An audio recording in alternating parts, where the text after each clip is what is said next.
안녕하세요. 월세 배당 개미입니다. 먼저 솔 미국 배당 다우존스 H에 대해 소개하자면 분배금을 매월 지급하는 환해지형 한국판 SCHD라고 볼 수 있습니다. 환해지형 상품은 ETF 이름 뒤에 H를 붙이고 H는 해지의 줄임말입니다. 환율이 변해도 환차익에 대한 부분을 반영하지 않아 달러 환율이 급변해도 안정적으로 운영할 수 있습니다. 상장일은 2023년 3월 21일로 최근 만든 ETF입니다. 저는 3%가 넘는 적절한 배당과 배당 성장을 동시에 추구하기 위해서 SCHD를 처음 샀고 비과세 혜택을 누리기 위해 솔 미국 배당 다우존스 주식을 샀습니다. 그리고 최근 환해지된 분산 투자를 위해 미국 배당 다우존스 H를 처음 모아가기 시작했습니다. 환노출형 ETF를 보유하고 있지만 솔 미국 배당 다우존스 H를 신규 매수 이유는 현재의 그동안의 평균보다 높은 환율 때문입니다. 머리로는 분할 매수하면 나중에는 평균 단가와 평균 환율이 비슷해지기 때문에 분할 매수를 권하지만 환율이 높은 레벨이라는 생각에 매수에 쉽게 손이 나가지 않습니다. 하지만 환해지한 자산이라고 생각하면 매수 가능하다고 생각이 됩니다.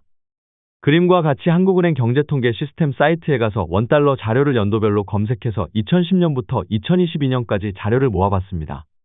그리고 평균을 내면 1142원 정도가 나옵니다. 하지만 지금 환율은 1320원 정도로 상당히 높은 편입니다. 다음 12년간의 평균을 봐서 환율이 위치가 높은 축에 속한다고 생각하여 환해지형도 같이 모아가기로 결심했습니다. 하지만 또 길게 보면 다음과 같이 과거 1980년대에는 원달러 환율이 800원 레벨에 있었지만 어느 순간 올라가서 다시는 800원대까지 내려가지 않습니다.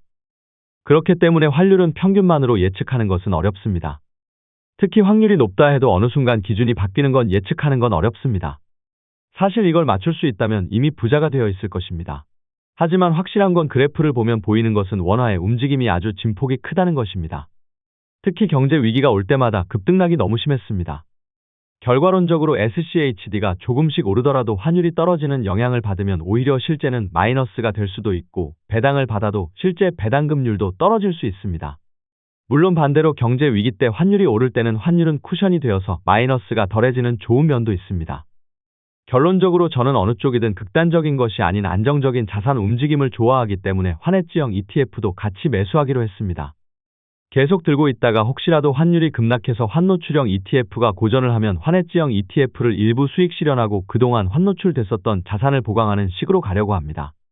파이어족으로서 안정적인 자산 움직임과 수익을 위해 급등락 속에 급변하는 수익률보다 필요한 건 중위험, 중수익 나고 생각해서 환해지형도 환노출형과 함께 분산 매수했고 시장 상황에 따라 적절히 비중 조절을 할 생각입니다. 오늘도 시청해 주셔서 감사합니다.